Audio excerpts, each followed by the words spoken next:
More call details reveal Arjun Alosh's contacts with key players in Bondgate. The Asidu request call contents be revealed. No acquittal for Gotabaya Rajapaksa from Avantgarde case.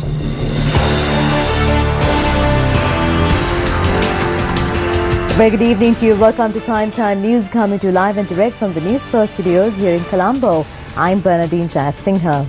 Oh, very good evening. I'm Joel Outskun. Let's now start off with the stories in detail.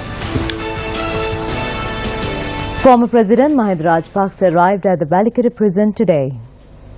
The former president visited the former chief of staff, Gamini Senarath, and several others and looked into their well-being.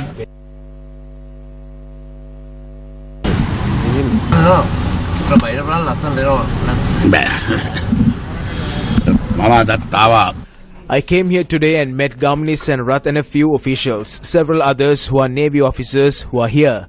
Some people have been here for 9 months while some have been here for 4. We looked into those whose mothers-in-law passed away. Met Duminda and Sarana as well. The matter is that these people have been arrested by the FCID under the Public Property Act, and the arrest have been done due to political requirements. Yesterday was good. Yes, the thieves need to be nabbed. The people who had the connections with the thieves need to be revealed. We thought the government only tapped into telephones of politicians in the opposition. As a matter of fact, they have tapped into telephones of members of parliament in the government, the opposition, businessmen, lawyers. The telephones of all of these people have been tapped into. This is a dangerous matter. We do not know whether the Prime Minister's line is tapped or whether the President's line is tapped into. With the information that is coming into light, it is clear that they are tapping into everyone's telephone conversations and they are taking this country to be ruled by the police. සම්බන්ධ කරගෙන tap කරලා මේ අය මේ police රාජ්‍යයකට මේ රට ගෙන යමින් තියෙනවා. It has been ordered to summon the Prime Minister to the Bond Commission.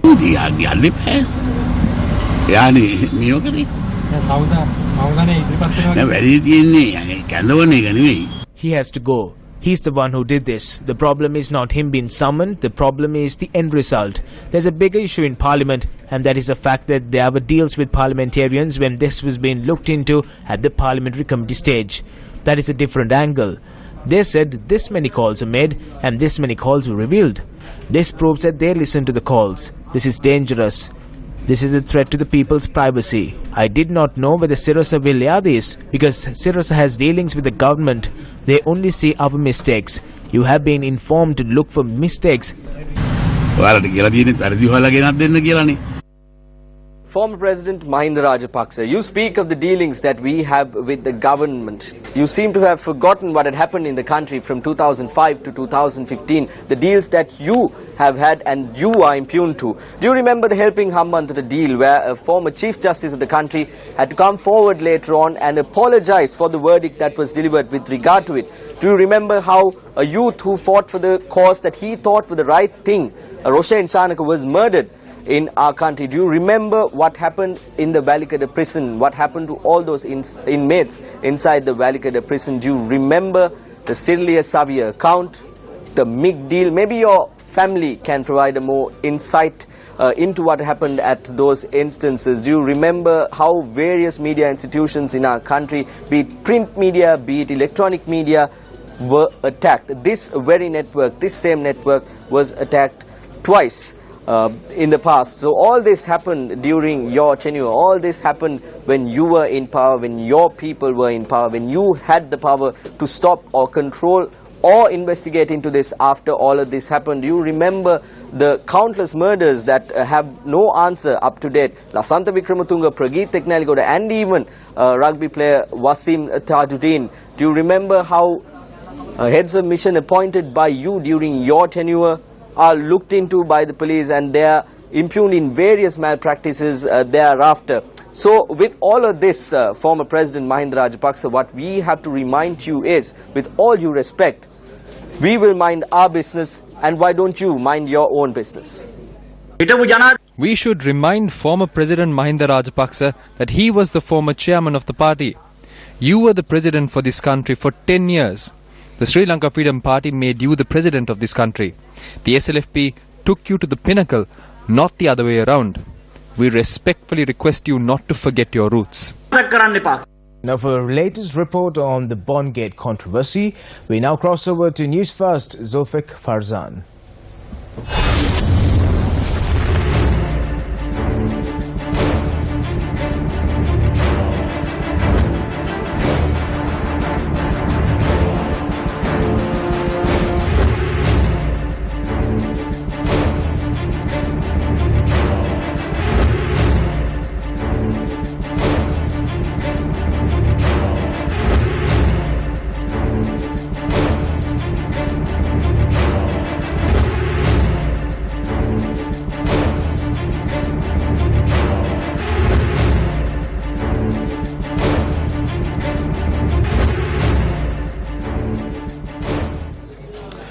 It was the headline in almost every single newspaper, every single website and every other media outlet. Augen Aloysius contacting several members of COPE during the hearings of the Committee on Public Enterprises, which investigated the bond issue in 2016.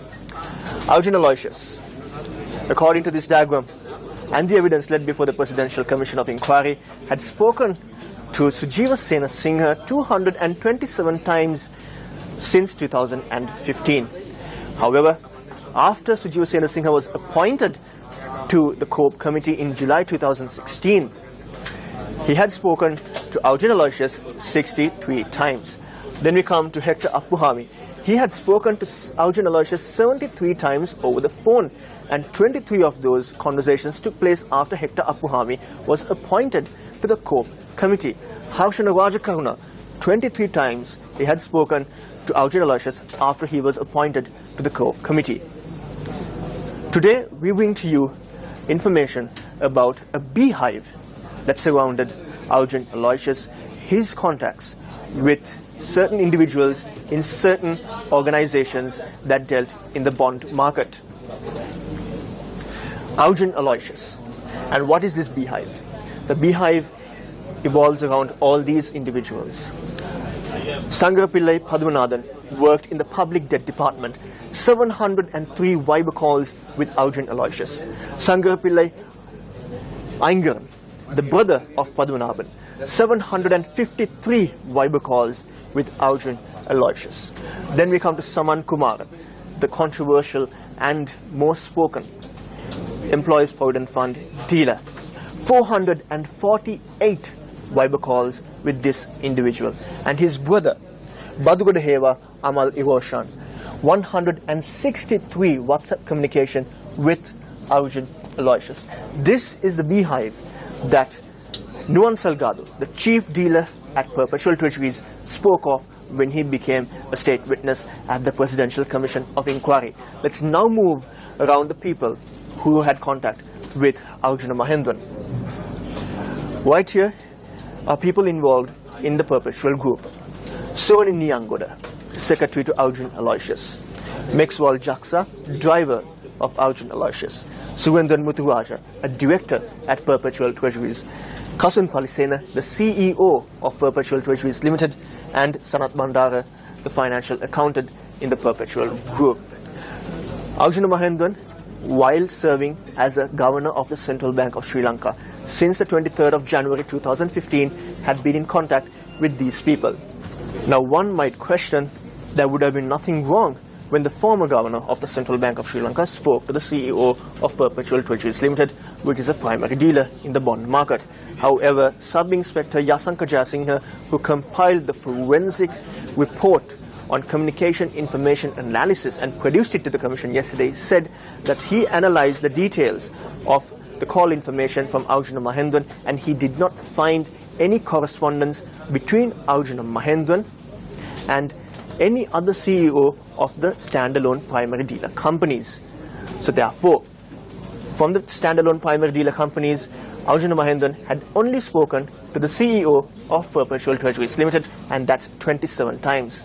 Let's not forget, Augen Mahendran had also spoken to Indika Saman Kumara 30 times over the phone after he was appointed to the post of governor of the central bank, and then also 19 times to Padmanathan, who currently has filed a petition against the officers of the Attorney General's Department who are assisting the Presidential Commission of Inquiry to bring about many shocking information as evidence. More information lies on who Kasun Palisena had contact with, who Saman Kumara had contact with, and who Padumanathan had contact with. We will bring all those information to you on our primetime news bulletins tomorrow. However, according to the Attorney General's Department, this beehive and this diagram has already established who was talking to whom.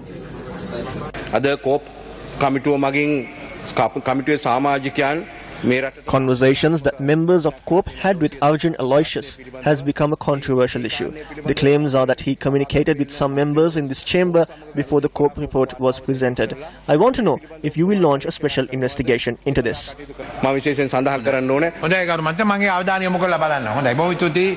මේක කොමසම ඉදිරියේ දුන්න සාක්ෂියක්. ඒව ගැන පාර්ලිමේන්තුවට අදහස් පළ කරන is it only evidence before the commission. So we අපිට ඒක ගැන තීරණයක් දෙන්න බෑ. දැන් අපි ඒක බලමු හොඳයි. හොඳයි ගරු සභාපති. අපි කොහොමද මේක පැහැදිලිව මඩ ප්‍රචාරයක්. පැහැදිලිව This is a mudslinging campaign. We act with responsibility in COP.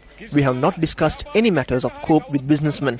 Launch an investigation, but you shouldn't take any action that ruins the reputation of parliamentarians.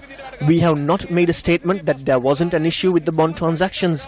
We collectively created the report, signed off on it, and sent it for the investigation. We are responsible for the work we did. We are not a group that depends on anyone. I can speak with Arjun Aloysius even tomorrow because I am clean. Arjuna ඇලදුස් එක්ක මට හෙටත් කතා කරන්න පුළුවන් බය නැතුව මොකද මම පිරිසුදු නිසා යම්කිසි If any member of COP had contacted him during his tenure, then it is completely wrong. වැරදි කියන එකත් කියන්න ඕනේ ගරු කතානායකතුමා. එතුමාට ලබා දීම සම්බන්ධ වැරදි මොකද දන්නවා ගරු කතානායකතුමනි. He did not refer to you, Honorable Hector Pohami. I gave you a chance. Now it is done. My explanation was affected by his statement.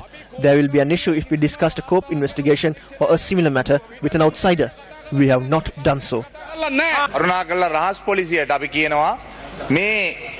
We call on the CID to present the voice recordings of all these conversations to the Bond Commission and let the Commission take a decision. We are not involved in these things.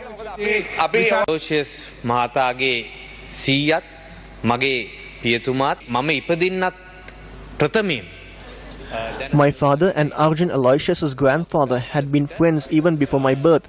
I knew Arjun since I was a child. We spoke on the phone because of this friendship. However, our observations in COP were not affected by these connections. If we entered into deals, how did we sign off on the COP report? We didn't amend the recommendations of the report. අපේ යාළුකම් නිසා වෙනස් කරේ නැහැ.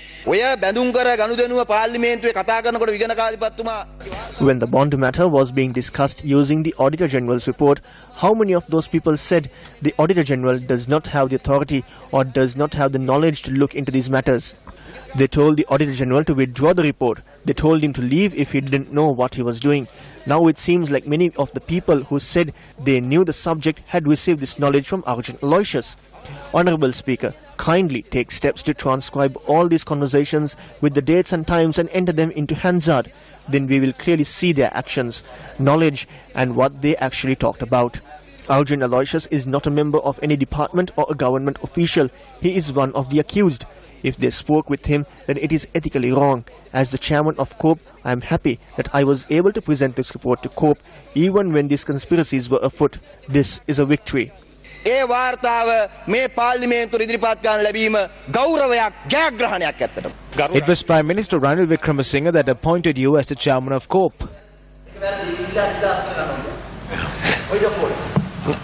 හරි හරි යහපාලන ආණ්ඩුවෙන් කියමුකෝ. හොඳයි. Okay, let's say it was the good governance government. නෑ. ඔව්. සෝ දෙල්.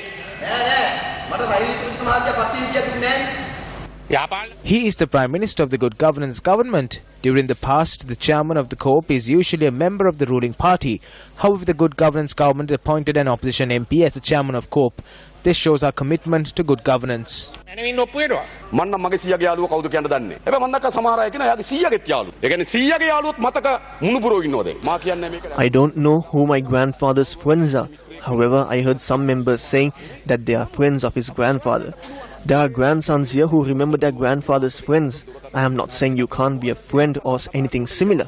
However, we can find the difference between the sound made by a door and a drum. If there are 62 phone calls, then you need to realize that this has gone beyond a normal friendship. The husband calls them 300 times, the wife calls 400 times. Then clearly, this is a warped relationship. Why else would there be 700 calls? There are members of parliament who are fighting a losing battle to distance themselves from this. They have the right to do that. However, this is not something that you can correct with just a statement in parliament. When COPE was investigating a controversial transaction, if they make or take calls from persons connected, then it is clearly something beyond a regular friendship. එවැනි වෙලාවකදී දුරකථන ඇමතුම් ඒ සමාජිකයන් ගන්නවා නම් ඒක යාළුකමට එහා ගියපු සවත්තාවයක් බව පැහැදිලි. සඳුදාට ගරු අගමැතිතුමා The Prime Minister will go before the Bond Commission. This news report by itself served as a statement to good governance. You can't take a decision just because there was a phone call. Release the voice recordings. If they give headlines to the mere fact that there were phone calls and try to bring disrepute to members of this parliament, I say this as something wrong.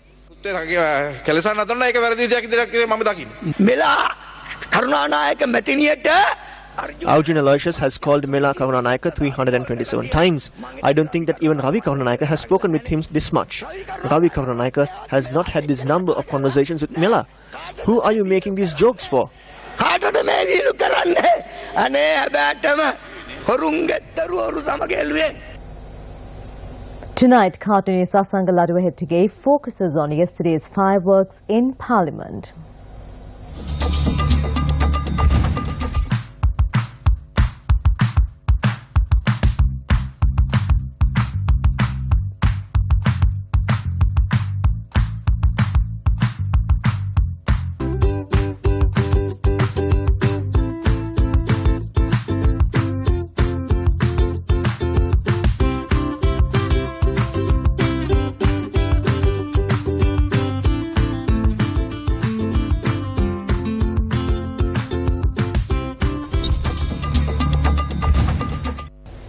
Still in news from Parliament this evening, here are some of the views expressed during the budget debated yesterday and today. This is a very fair budget. There are no fancy decorations on it. This is a very good and simple budget that the people can understand. Businesses have been encouraged, technology has been empowered, 13 years of school have been made mandatory, an insurance scheme has been created for students. The entire country has been insured against natural disasters. Nearly 300,000 farmer families in areas such as Pulannaruwa, Anuradhapura, Ampara, Putlam and Monaragala consume only 1 meal a day. The farmers who provided food for the entire country are starving. Yet members of the government are bringing down 70 million rupee cars and living in the lap of luxury. A kilogram of rice is 110 rupees, a coconut is 100 rupees, a kilogram of green chilies is 1000 rupees, a kilogram of onions is 500 rupees, a kilo of bee onions is 250 rupees. The people are starving, the people are suffering, but what does the government do? They import vehicles using supplementary estimates.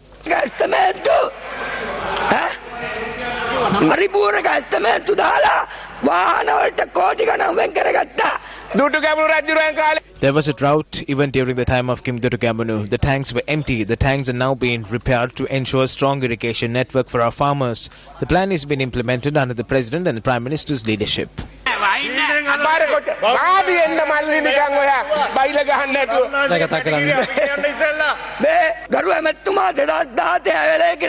Honourable Minister, the 2017 budget says that 20 million was for head oil. Ravi Karunanayaka made this statement in this chamber. Now, did you make the head oil? Did they give you 20 million? No, right? Honourable Prime Minister, give the 20 million to him. The people in the villages are scolding him.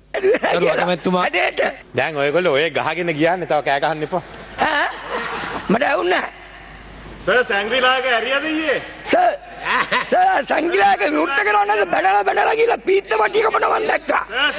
දරුවා අගමැතිතුමා කතුර ආරම්භ. They scolded Shangri-La for a long time but went and cut the ribbon yesterday. දරුවා අගමැතිතුමා බඩලා බඩලා ගිහලා වික්කෝ කෑවෝ කියලා. You're watching Primetime News. We'll be back right after this short commercial break.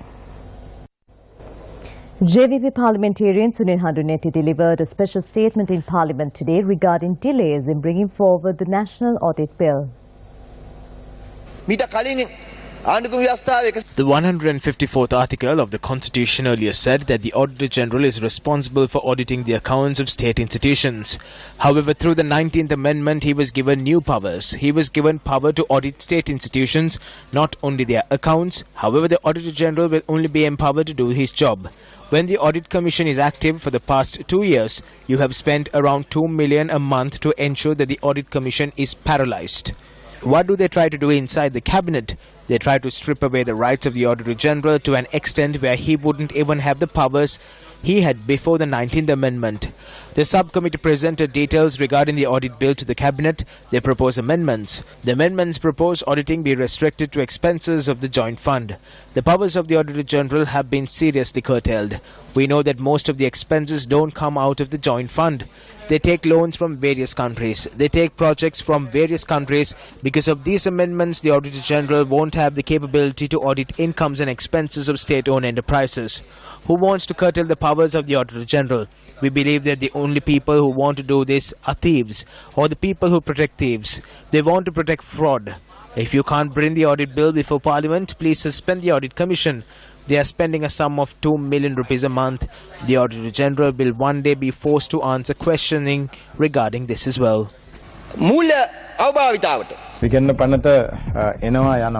The audit bill comes and goes. I believe that the bill is in various places. I have received a copy. The Prime Minister's office has a copy. The legal draftsman has also received a copy. The audit bill, which was amended for a second time, was presented to the cabinet. The cabinet appointed another committee to amend it. That subcommittee has presented its report and approval has been granted for the amendments.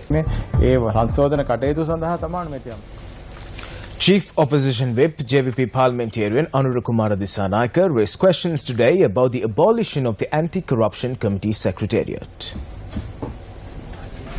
A cabinet paper was submitted by the Prime Minister on the 17th of August 2017 to extend the tenure of the Anti-Corruption Committee Secretariat.